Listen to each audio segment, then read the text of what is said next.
Good morning, everyone. Ramadan Mubarak, and welcome to the 7th session of Book Clubs Across Borders between Muzaffarabad and Bamyan. Unfortunately, due to COVID-19 restrictions and due to surge in COVID cases in Pakistan, our students from Muzaffarabad, they won't be able to join us live.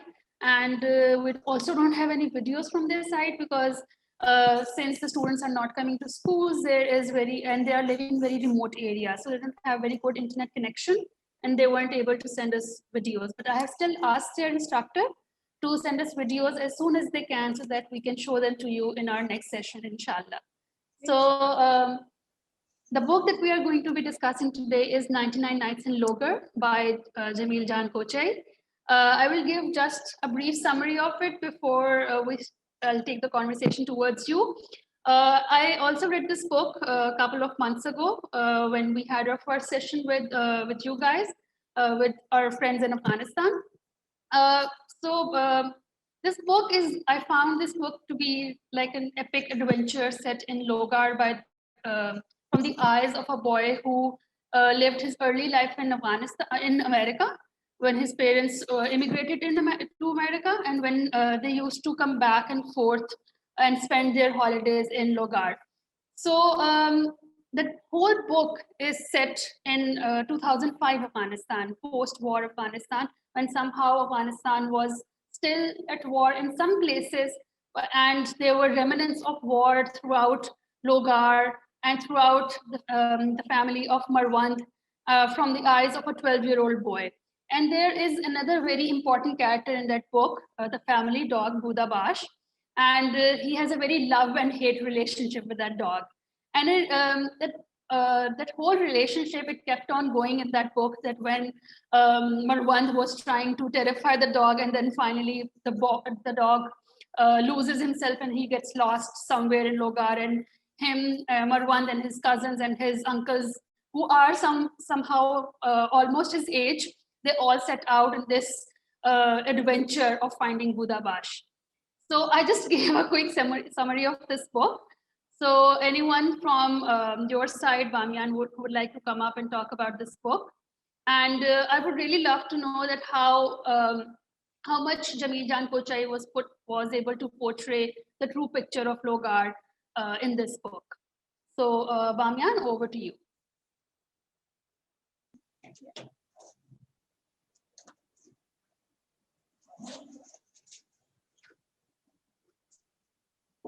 Good afternoon, everybody.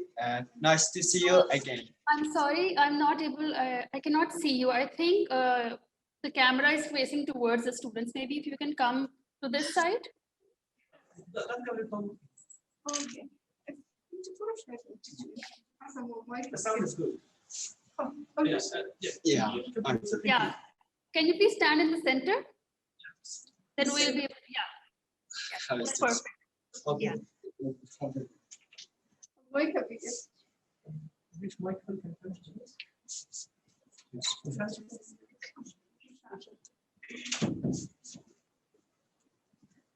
I I think your voice was fine without the mic as well. Okay, good morning, and nice to see you again, all you. And I'm happy that I'm seeing you again. Okay, the book during this month I read, it was fascinating. The story was, as you said, there about Marwan John coming from American to Afghanistan, especially Logar, and it was an adventure. It was a novel, yes, a novel, and it was portraying the Afghanistan in a very great way. All the things that was in the book, we have the same, and most of the things we gather together, our all families together at night, having dinner, having stories about different things, especially stories of our strong people in the past, or some novels. We will talk about that. It was quite good and it was excellent. The portraying was great. And about the summary of the book, as you say, yes, it was coming. It was all about 99 nights or 99 days. And during these days, he was searching for Buddha Bash. Half of the days he was searching for Buddha Bash. bad. It comes to last days that Gulbuddin, the cousin, I think, yeah, as far as I remember, he was a cousin, and he fell in love with the butcher's girl. And afterward, the book was more fascinating for me. And during the days or the nights I was reading that, uh, my mom was saying, "You're going to be crazy because you're laughing with yourself." And that was something interesting. When I was reading the book, I was laughing with myself a lot, and especially the parts that Mawanjan and the other guys get into burqa, yeah, the ladies' clothes, and going to inside the ladies and having, for purpose of having some pictures. That was interesting. Thank you. Thank you so much for sharing that. And I totally agree with you. When I was reading 99 Nights in Logar, there were some parts where I was laughing so much. And again, talking about that, the whole wedding ritual, that the boys and the men, they're not allowed in the women enclosure, the female enclosure. And Marwan, he was so curious about the festivities, that what was going around in the women enclosure, that he climbed up onto the rooftop and he was hanging on from the sill and he was trying to look down, and he fell from the rooftop. And I was a bit scared for Marwan that maybe he got injured, but he didn't. He survived, and he was later he was laughing about it, that I was so curious at what was going on in the women enclosure, that from the eyes from a boy who is like 12 or 13 years old, that he was curious about all the festivities. And I think while Jamil Jan Kochai, he brought in the humor in the way that he portrayed all these family rituals, and how some of them were so funny or relevant, that you were like that, oh, some kind of these things that they also happen in my family. There was this scene when um, they were taking the whole procession, the wedding procession, towards the girl's house. And Marwan's grandmother, she was singing this song. And I was expecting it to be a song about wedding, love, and all about being in a relationship. But that song was about freedom. And that the whole song, it was, of course, it was written in English. And I think that sometimes the meaning, it gets lost in translation. Maybe the original song maybe in Pashto. But I still read that poetry, and it was so strong, and it was so full of emotion. And right when she was singing that song, they get interrupted by a Talib. There was a Talib standing there, and he was crossing that way as well. And I was like, maybe something will happen here. Maybe a dispute will happen here. But I think that whole story, that whole moment was so strong, that Marwan's grandmother, she is such a strong and fierce woman. She kept on singing, she kept on looking at the Talib, and he stood there quietly. And he was listening to her as well. And that scene, it actually brought goosebumps on my arms. And I was like, oh my God, this scene is really amazing, and it's really strong. And that scene is so much etched in my mind because of how strong the emotions were there. And I think this book was really amazing in that way. And the way the stories were portrayed, that whenever something was happening in the present, there was always a story to relate to it, about it, that had happened in the past. There was sometimes Marwan's father, or Marwan's some uncle, who was telling him about a story of something that happened with him, or some relative that happened, a story that happened with them as well. So I think in that way, Jamil Jan Kochai has portrayed true events in a fictionalized way, uh, sort of like in a fantasy or in an epic fiction. So that's really beautiful about this book. Um, Anyone else from your side who would like to come up and talk about this book? Sorry, I got a bit carried away.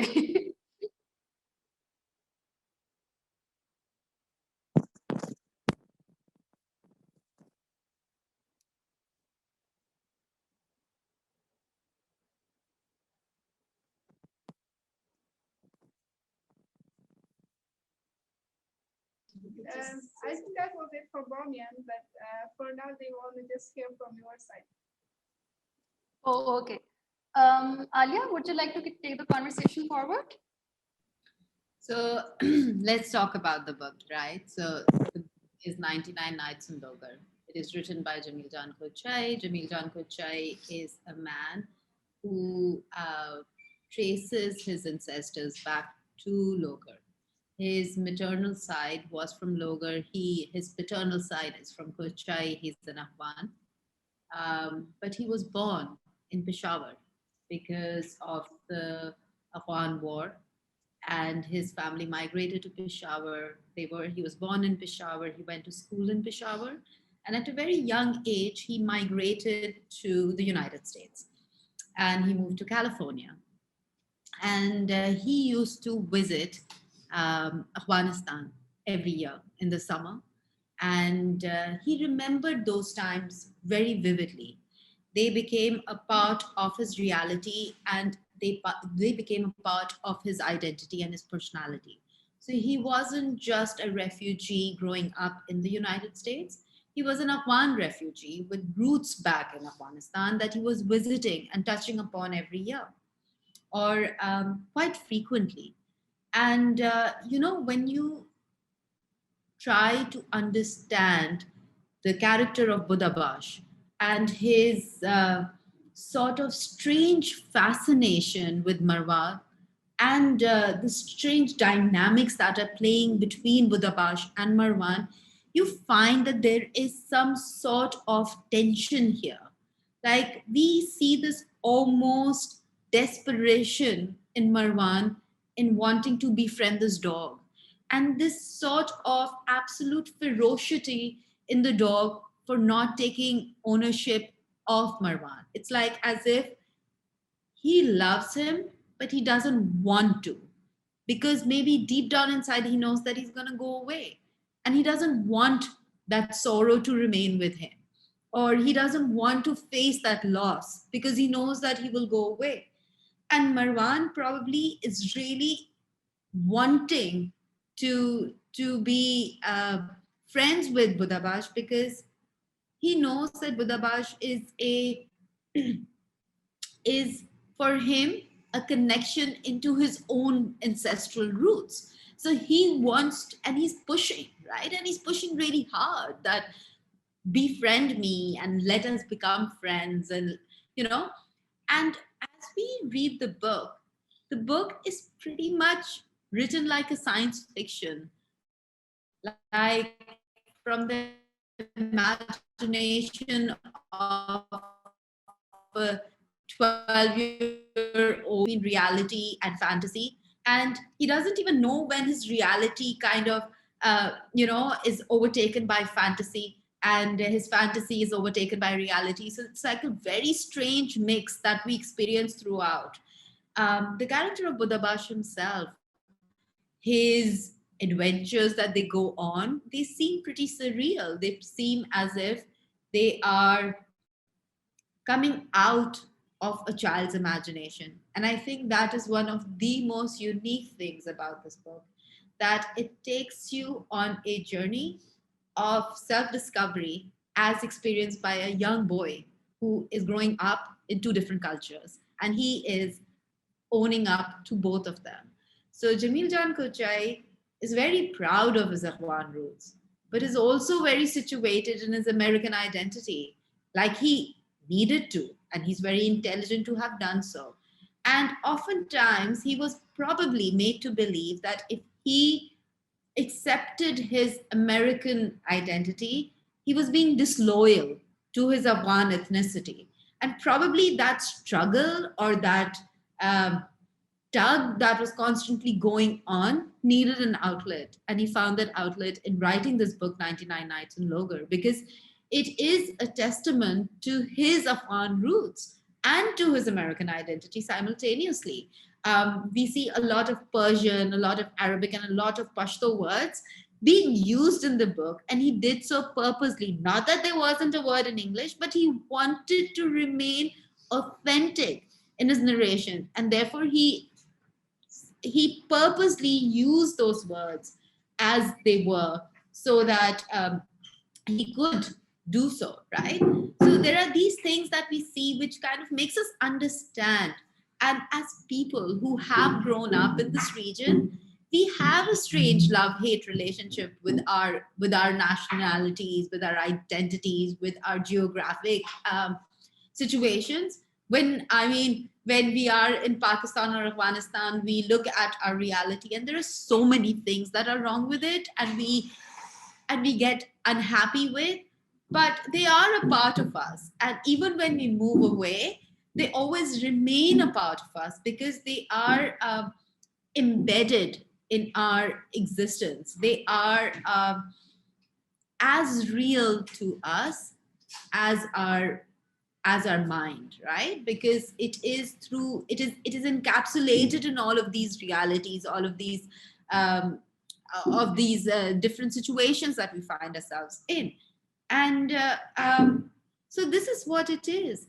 I think it's a tribute to his culture, to his people, to his customs and traditions, because he is very proud of them and he wants people to celebrate it. Because when he moved to the United States, the United States is a very multicultural, multi-ethnic country. There are people from all around the world, and it's very free. It's very progressive. It accepts different people, and they kind of are able to find themselves, find a small space for themselves in that larger society.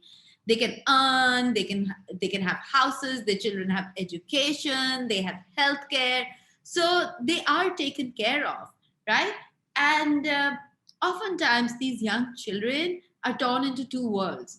One world where they are going to school and meeting all these people, are speaking to them in a language, and then there is another reality, the reality that they find at their houses, which is very different from the main American culture. And oftentimes we see these children struggling to figure out who they are, because they are made to believe that if you are loyal to one, then you are disloyal to the other. So it takes a long journey to understand that you are loyal to both, and you can be loyal to many people and to many ethnicities and to many things in life which you have absorbed as part of your own identities, and there is nothing wrong in that.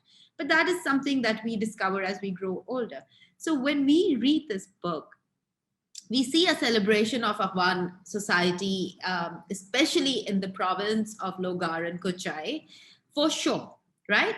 We see a reflection of their traditions, of their marriage cultures, of their children being playing outdoors all the time, of the streams that flow, of the mountains, of the trees that are there, that are home to these children, this absolute freedom and independence that they have to explore their own territory and identify themselves as part of their geographic reality. We see all of that very clearly, and we find ourselves being very swept away in this whole fantasy that Jimmy Jan Kochai builds for us, especially in terms of how he is able to very humorously play out a lot of darkness that exists in societies.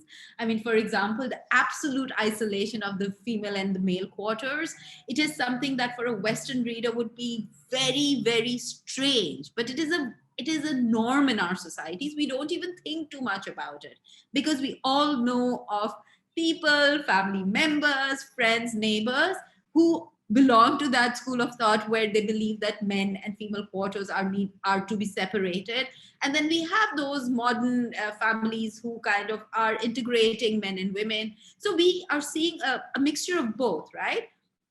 So for us, it's not that strange, but for people who don't have any feminine and masculine separated spaces, this seems very strange and oftentimes very draconian. I mean, it seems very old fashioned, it seems very non-progressive, and because they don't know how these societies function, how these societies work.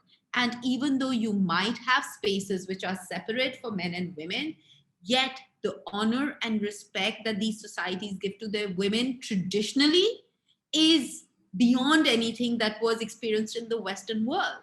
I mean, and we see it and we get to experience it very clearly when we read the song that is sung at the marriage, right? When the girl is going away, and the song, it is about honor, it is about independence, it is about your own identity, and it is all about celebrating the woman who is moving houses. It's not about the guy as much as it is about the woman. And this is an old piece of traditional poetry that has been used in their family as part of their oral tradition for generations, right? So that means that for generations, they have been celebrating their women. They have been celebrating the unions of marriages, and they have been harmonizing and eulogizing them through poetry, which is recited, understood, and actually learned by all of these people, because a lot of them were just absolute oral societies, especially Kochais, right? So Kochais come from the word kucha, which basically is another word for gypsies. So the Kochai tribe was basically gypsies, right? And they were nomads. They were moving from upstream mountain to downstream mountain, depending on the weather. And they were basically mostly shepherds, right? So they had like, they were cattle herders, and they were a very close society that lived together that ways. And that is what we see mostly, right? And so for Jamil Jan to become a celebrated writer is an honor to his society, but he wasn't very sure how his traditional society would view him. So he was very concerned. And I remember when we spoke to him about him writing this book, he said that he visited Afghanistan again before finishing the book. And he read the book out to his parents all the time, because he wanted his parents to understand that he was celebrating his Afghan identity and not criticizing it, or not presenting it to the Western audience as a spectacle. On the contrary, he was really proud of it, and he wanted to share it with the rest of the world. And that is what makes this book absolutely brilliant, because of the commitment and the devotion that the artists have for their part, for its story, right? So that is something that I found really fascinating. And I have a question for my friends in Afghanistan. So when you read the book, right, and you were going through the characters and you were going through the geography, it is situated in your nation, right? It is situated in your country. It's talking about your people. How did you feel? Did you like it?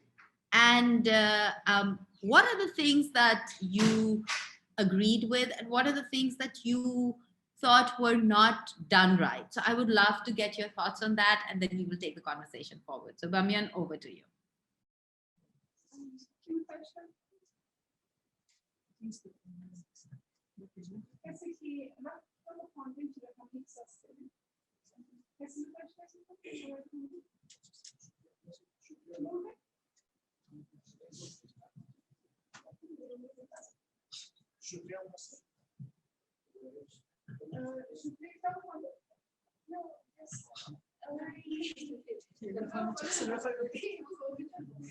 Okay, I'm coming again, and I hope it's okay.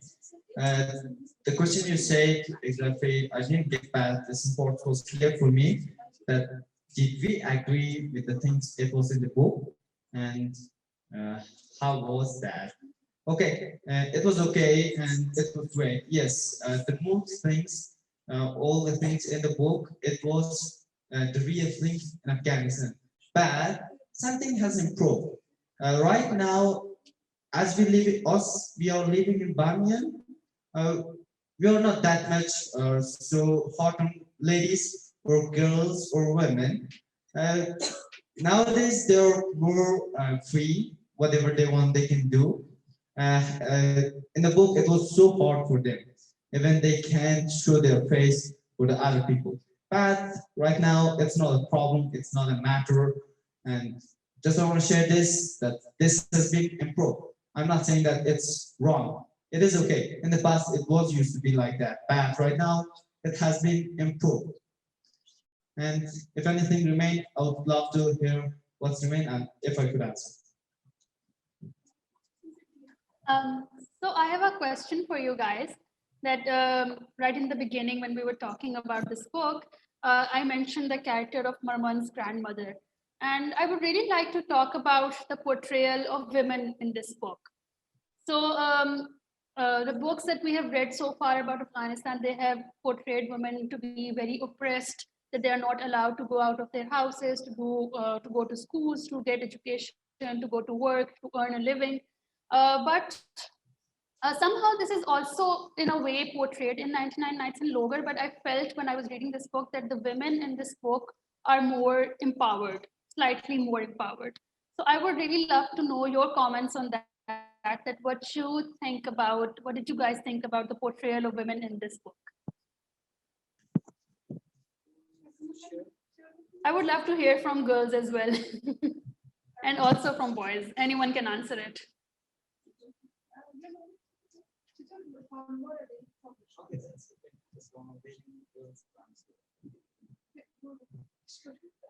Okay, sorry again. Some problem has happened and girls not ready somehow, and that's not a problem. Yes, as in the book, the girls were so impressed, and it was so hard on them. Yes, it was showing the reality in the past. In the past, it was used to be like that. For example, girls and women weren't allowed to study, to work, or go outside without a man with her, and that's okay. Yeah, it was it was used to be like that. But right now, as we are living in Bamyan, Afghanistan, it's somehow a rural area, not so modern. It is not like that. Girls can do whatever they want. They can study. They can go to parties, their friends, having picnics, whatever they want, they can have. And most of them, no, I'm not saying all of them, most of them having the right to talk and they're having their rights. And some of them, maybe at least number of them, uh, it used to be like the past, and some of them don't have the rights it used to be for them. And somehow I'm feeling unhappy about that. And I'm hoping for the day that all we, our brothers, our sisters, all together we can work, we can study, and we can work. Thank you.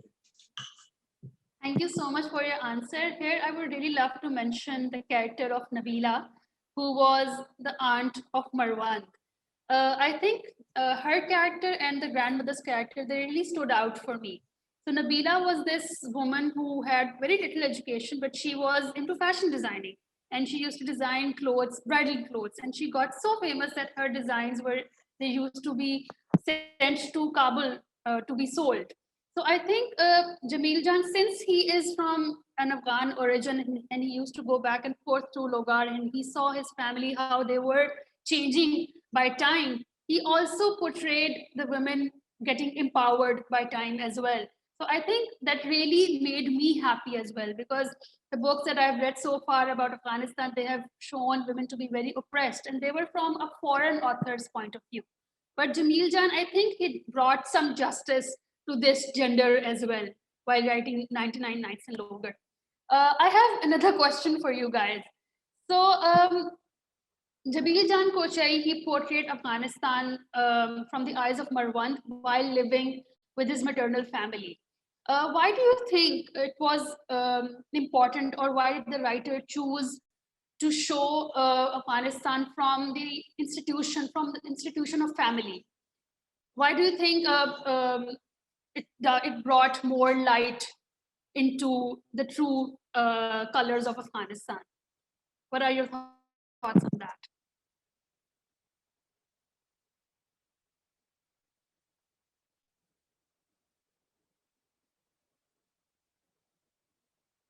I can repeat the question as well, that why is it so important to, why is the institution of family so important in understanding the history and culture of a region?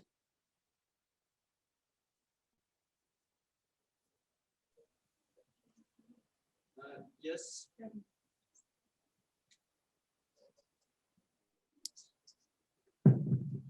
Okay, can you hear me? Yes, as you say, why family is important in Afghanistan very much or a lot. It's yeah, the reality is like that. It's very important. It's very important for sharing the story or the real rituals, the real culture. If you want to show Afghanistan's culture, we need to show at first the family. As my answer could be yes, the family is the base of the society. The family is the thing that's built the society, having a compound or build a lot of people there living. And if you want to show all the society, it is okay to just show one family because most of Afghan people are living the same, most of them. And it's hardly to find someone living different. If we bring an example, in Afghanistan, everyone is, if we consider as Nafila's marriages, uh, it is like that. Girls at first at his father home, then she goes to his husband home. All it's like that. And for showing Afghanistan culture, we need to show at first a family, and that was my answer. I hope you get the answer. Yeah. I agree with your answer as well. That the families or families institutions they show the true colors of a culture of traditions. Like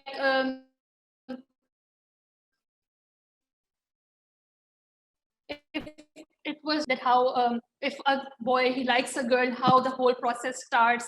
And even though his grandmother, she wasn't really up for that whole match, but somehow he made her agree to it, and finally it happened, and they all were very happy and excited about it. So, Alia, would you like to show the video now? So everybody, I have two items that I would like all of us to view together. One of them is a snippet. It's a 6-minute video of Jamil Jan Kochai when he was speaking to other children for the same project, Book Clubs Across Borders, when his book was being read. And then I also have another clip, which is 16 minutes long, where Jamil Jan Kochai talks about his book and why he needed to write it. So I think both of these clips are extremely important for us, and I would like to view them together. I'm going to first play the clip of Jamil Jan Kochai speaking to Afghani and Pakistani children who were reading his book for Book Clubs Across Border. And then we will immediately go to Jamil Jan Kochai speaking to an American presenter about why he needed to write this book.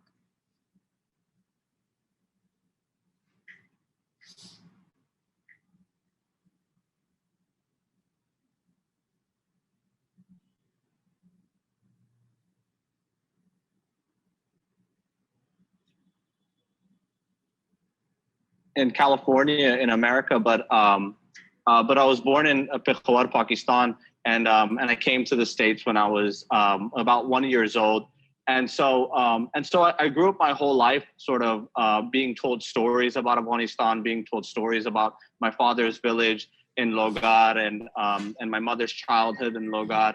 And we would also visit from time to time. So when I was 6 years old, we went to Logar, Afghanistan for the first time. And then again, when I was 12 years old, in 2005, we went to Logar, Afghanistan again. I spent about 4 months there. And, you know, I really loved the village. I really loved Afghanistan. I really loved the people, the Afghan people. I really loved, you know, when I was there in Logar, I felt more loved, and I felt more friendship, and I felt more, you know, companionship from my cousins and my family members and the other villagers there that I met in Logar. That it really just stayed in my heart. It lingered in my heart for a long time, and these memories stayed with me. And so as I got older, you know, and I began writing at the university here in California. The only thing that I really wanted to write about were these memories that I had of Logar. and of my father's stories and of my mother's stories. And really that was really the main reason I think I began writing this book, was because I wanted to explore these memories again, because I wanted to be there in those times again, with my cousins and my friends on the, on the roads of the village, swimming in the streams, climbing the trees, and sort of experiencing that again. And so, for me, it almost wasn't a choice. I felt like I had to write these stories down.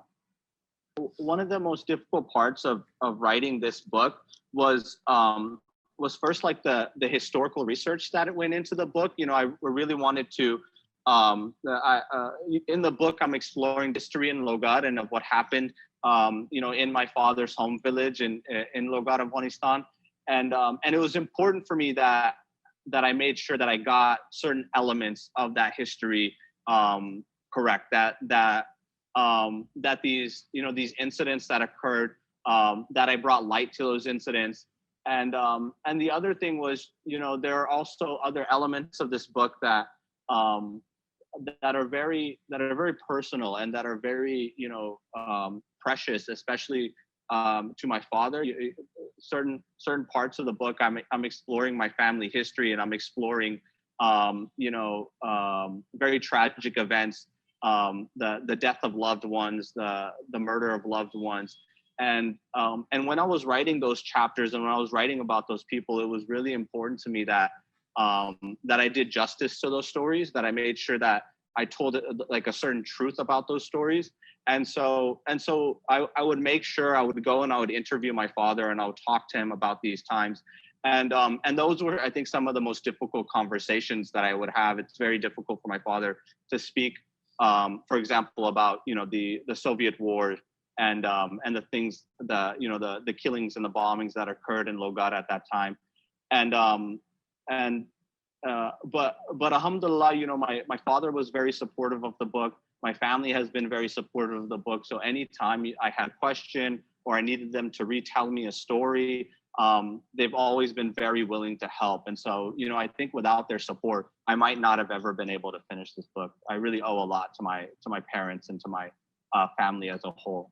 It's really important for me that any of my readers, no matter what their age or what their background or where they're coming from, but I really wanted them to just be able to enjoy this book. Like, it was really important for me that this book was funny, that this book was a joyous experience, that it felt like an adventure while reading this book, because I wanted those elements to sort of be as important as the deeper messages of the book about war and history and violence or whatever else. So I wanted the experience of the reading of this book to both be, a joyous experience, but also sort of, but also an occasion, to be able to reflect upon the ways that violence or war can alter a childhood,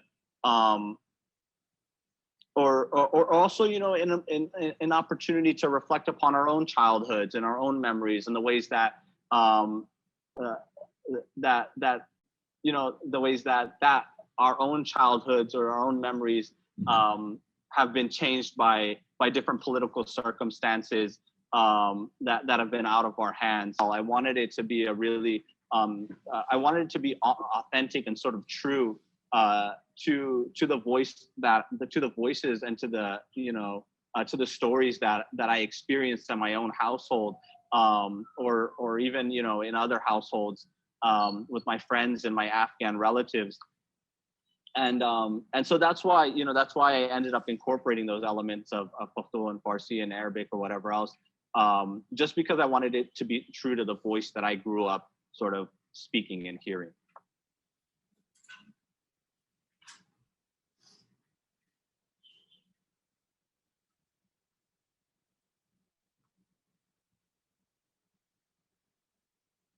Is based in California, but he originally hails from Logar, Afghanistan. Although he was born in a refugee camp, in Pakistan. His debut novel, 99 Nights in Logar, was a finalist for the PEN Hemingway Award for Debut Novel and the DSC Prize for South Asian Literature. Jamil joins me today to discuss 99 Nights in Logar, his family's immigration story, and why this book is so personal for him. Welcome, Jamil, and thank you for coming on Bradshaw Live. Thank you for having me, Brad. It's a pleasure. Let's get right into it. What is 99 Nights in Logar all about? 99 Nights in Logar, essentially, it starts off sort of as this adventure tale. It's about this young pack of boys in Logar, Afghanistan, which is in the countryside just south of Kabul, our country's capital. And one day their guard dog gets lost in the village, and it's up to this young group of boys to then go after this guard dog. Along the way, though, I think, the story is sort of, it shifts in terms of form and genre, and it becomes much more about storytelling and layers of storytelling and the history of the country and of this particular village itself. And the main character, Marwan, who is that based on? A great deal of this novel is autobiographical. Many portions of this novel began as memories, and then they sort of shift as the fictional elements come in. We actually did have a guard dog named Budabash at our compound in the village in Afghanistan. And one day he actually did get lost, but instead of it being like this profound adventure, I ended up just sort of getting frightened. And I remember that sticking with me for such a long time. And I always used to wonder, like, what would have happened if I'd gone ahead on that adventure? Are there other people in the book that are based on people that you know or people in your family? The father figure in the story resembles my own father quite a bit. Same with the mother, same with a few of the cousins. So yeah, I would say a few of the characters are pretty strongly resemble actual people in my life. Tell me a little bit about the adventure that Marwan goes on with the boys. He has a very contentious relationship with this guard dog. Like any other regular American kid, I think he wanted to befriend this dog. He wanted to have this great time with this dog, but this relationship starts off very poorly. He gets this tip of his finger bitten off, begins to understand that this dog's actually much more violent and defensive than he had initially thought. When the dog gets lost, the boys all go out after it. And then the rest of the narrative is sort of all about the effects that this adventure has had on the boys as they're trying to make it back home, and then contending with other issues, sort of having to deal with, the American occupation at large, the ongoing years of warfare, and Marwan's own sort of mysterious family history. So does this book take place in the present, in the near present? It's rooted pretty squarely around 2005, 2006. So what is your family's immigration story? Because you're talking about you in Afghanistan, and I know I'm talking to you in California right now. My father, he arrived in the States in 83, I believe it was. My mother and my father are both from the same village in Logar, Afghanistan, the village that this book is set in. They lived happy lives there. They were quite content there for many years. But then, of course, the Soviet invasion occurs, and there's a prior revolution. The Soviet Union invades, and all of a sudden, violence erupts all throughout the country. And it hits Logar, Afghanistan, especially hard. There's ongoing series of bombings. There's massacres being committed there. The violence gets to the point where both my mother's family and my father's family, they both end up feeling like they have to flee the country to Peshawar, Pakistan. My father ends up making it to the States through a connection he had with his half-brother who had actually trained in the Afghan Royal Air Force, I believe it was, in Alabama. How did he get sponsored to come to America? His half-brother had been in the Afghan Royal Air Force. He was a pilot, and he had been trained in the States, in Alabama, actually. And so through his half-brother's connection to these military personnel in Alabama, they were able to get, these very sought-after American visas at the time. And they were able to claim asylum. And so my father's half-brother, along with almost his entire extended family, was able to make it to Alabama, Mobile, Alabama, of all places. And that's where much of my family stories are. So my father spent quite a few years there in Alabama, about 9 years. When he was about 30 years old, he goes back to Peshawar, Pakistan. He learns about this family there with this eligible daughter who's from his home village. He marries my mother there. He comes back to the States for work, begins our visa application. I'm born in Peshawar, Pakistan. By the time the application for the green card comes through, I'm about 2 years old. And then that's how my mother gets into the country, and I arrive with her. Now, you grew up in the United States post 9/11, right? Yes. How did it affect you growing up in the United States, being Afghani? It was one of these events in my life that really shaped who I would become as a person. In the years and months immediately preceding 9/11, I did feel, intense sense of Islamophobia. There was bullying at school. From a very young age, I never felt like an American. I think that really shaped how I understood my own identity, my own relationship to Afghanistan, my own understanding of sort of nationalism of what that can do to people and what that means as an identity. And so growing up in Sacramento, I had a little bit of a rebellious streak. I was often arguing with my history teacher about the history of America's, these invasions that occurred in Vietnam and Korea and wherever else. And so when I began writing this book, and as I'm entering my adulthood and as I'm doing more and more research, I just think I've always had sort of a very heightened idea of sort of the follies of nationalism and of what these sort of national mythologies can do to people and what it can make people blind to. And so I think one of my main intentions with this book especially was to show the ways that the war on terror and, the invasion and occupation of Afghanistan, especially the tremendous violence and the terrible effects it's had on these very innocent people in Afghanistan. Tell us what it's like to be in Afghanistan. Throughout my life, it has just been a tremendously positive and beautiful experience. I went to for the first time when I was 6 years old in 1999, and that's when the Taliban were in control of the country. And I remember returning home to West Sacramento and telling people about my trip, and I only had good things to say. It was only about how much fun I had with my cousins and these streams that we would swim in and these fields that we would run through and these beautiful orchards that we'd pick apples and berries and these tremendous mountains we would climb, and everyone was so shocked by how much I love how much I'd come to love the country at a very young age. And again, there was always this lingering sense of violence. When we would sleep at night, we would hear like bombs going off in the mountains, and we weren't sure what exactly that was about. And my uncles were beaten one time for being late to prayer. But again, largely when it came to my direct experience of the country, very beautiful. Did you ever feel unsafe there? There were these moments where, in particular, it was actually that time when we went after Budabash, our guard dog, and my cousins went off by themselves, and me and my brother were alone on the road for the first time. We just sat underneath this tree because we were frightened. We didn't want to, get caught up or something like that. But I also remember sitting underneath this tree and the sun is beginning to set, and I'm deeply, deeply afraid. But as the sun is beginning to set, like the entire countryside is being cast with this gorgeous purple hue. And I'm watching the mountains and I'm watching the fields. Everything's being cast with this purplish hue. And I never seen something so beautiful in my life. So it was often this odd mixture of fear, but also tremendous joy and beauty. And that stuck with me for a long time. What you're describing is a beautiful country with beautiful people that unfortunately has been in a perpetual war since the 70s. Exactly. First the Soviet Union, the United States, and everything else. When you wrote your book, did you have to do research on Afghanistan? I did do quite a bit of research. There were, several important historical texts I was referencing. The secondary research was having these conversations with my family members, doing these interviews, looking back over, photographs and video footage, asking my mother and father to sort of describe what the village was like during their childhood, and then referring back to my own family in Logad as much as possible as well. Your uncle had gotten beaten up once for not showing up for prayer or showing up late. Yeah. What was your family's experience like dealing with the government, the Taliban, who was in charge at the time? In 1999, so the Taliban were in control. At that time, when that particular beating, it sticks in my memory just because I really like that uncle too. He was actually a very devout man, and so I was very surprised to hear this as well. But he was actually working at his shop, and then he was rushing to prayer to get to the prayer on time, and he got caught up by this Taliban force or whatever it was, and then he was beaten for it. But I will say that within the larger context of everything that was going on, the odd thing was that this period was a period of relative peace and security. And so compared to, the prior era of the civil wars, and then before that, the massacres that are being committed by the Soviet occupation, many people look back on that time rather fondly as a time of like security and peace, and at least someone was in control, even if it was repressive. That was actually part of the reason why we went back in 99, was because it felt like the countryside had retained a certain level of security. Now, again, in 2005, the Americans come in, they devastate the Taliban. It's a very powerful invasion.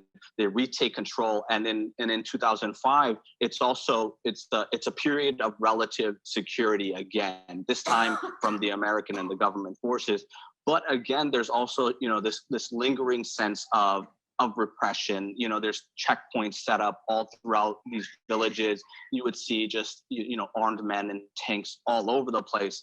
What was it like being an American and an Afghan in the middle of Afghanistan when the United States is invading? I did feel incredibly conflicted at the time, but I will say that largely the people were incredibly friendly. They were incredibly loving, despite the fact that I did feel guilty about coming from this country. And I know that in the village, there were many, many people who were opposed to the occupation. But at the same time, I can't recall a single instance of them holding it against me personally. Would you say a majority of the people, at least that you came into contact with, were they happy? Did they feel that they were liberated from the Taliban? I think that people felt like they were stuck between a rock and a hard place again. The Taliban are gone. These repressive measures are gone. This intense sense of economic stagnation is beginning to fall away, right? People are feeling like there's jobs coming in. There's money to be made. People feel like they can finally rise up out of poverty. But then you also have this invading force. The Afghan people, and especially people in the countryside of Logar, they're very proud people. They don't want to see an invading army, these odd white guys like roaming throughout their villages, armed to the teeth with whatever weapons they have, and also oftentimes very sort of trigger happy and afraid of the people as well. In February 2020, the United States and the Taliban, they signed an agreement for bringing peace to Afghanistan after more than 18 years of conflict, actually the longest war America's ever been in. Yeah. What are your thoughts on this? At the time, it seemed like something that would have been impossible to have predicted, 5 years ago. I found it to be an incredibly hopeful sign. It felt almost like a miracle to me at the time that this could be possible, that peace in Afghanistan could be possible again. There are many experts who are saying that the Taliban has already broken their agreements with the United States. What are your thoughts on this? It has been incredibly disappointing to see the violence ratcheting it up. Now we're entering into the phase where there's direct talks between the Afghan government and the Taliban.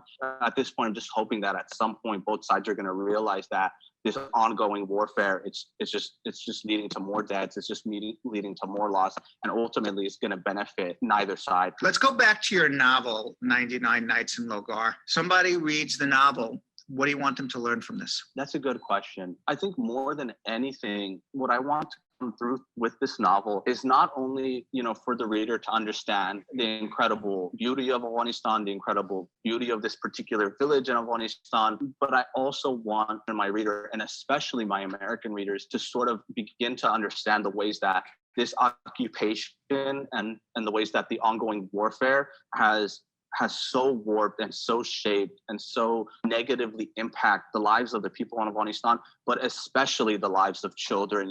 This one of the most heartbreaking things that I think I've sort of had to witness throughout my life is seeing that these cousins who, when I went to Afghanistan, first one in 99, meeting them when they're just like, little children, 6 years old. Then again, when I'm, 12 years old, I'm seeing them like grow into sort of adolescence.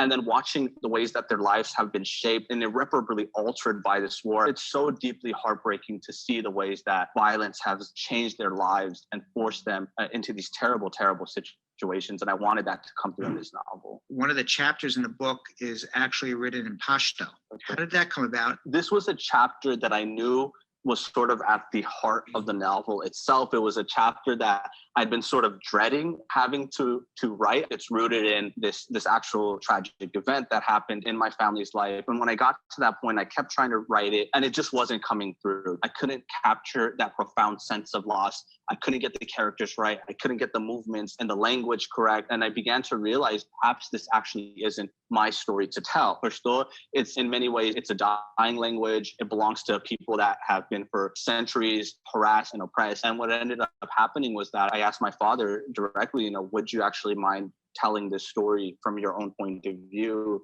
word for word? It was difficult for him, but fortunately, he's always been very supportive of my work and of my career in general. And so ultimately, he decided that he would.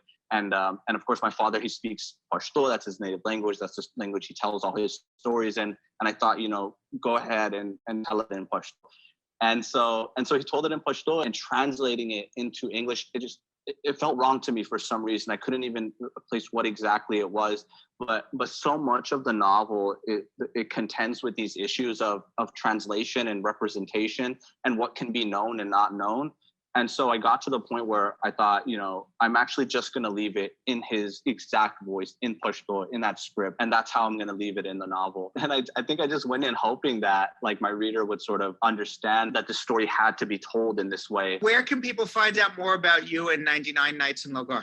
I've got my own website, www.jamiljankochai.com. That's where I update most of my writing and whatever other events I can do. And then, I'm on Twitter at JamilJohnKochai. And those will probably be the two best resources for finding out all things Jamil.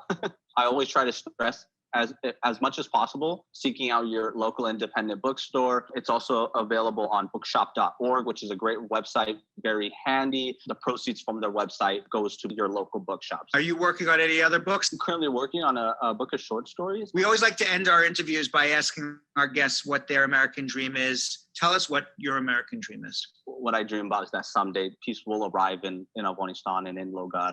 And I hope that as much as possible, I'll be able to go back and live there and to perhaps study or teach there. Well, Jamil Jan Kochai, thank you very much for coming on. Author of 99 Nights in Logar. Check it out at your local bookstore. His first novel out and hit it out of the ballpark. So congratulations to you and thank you for coming on and spending some time with us. Thank you so much for having me. It's been an absolute pleasure.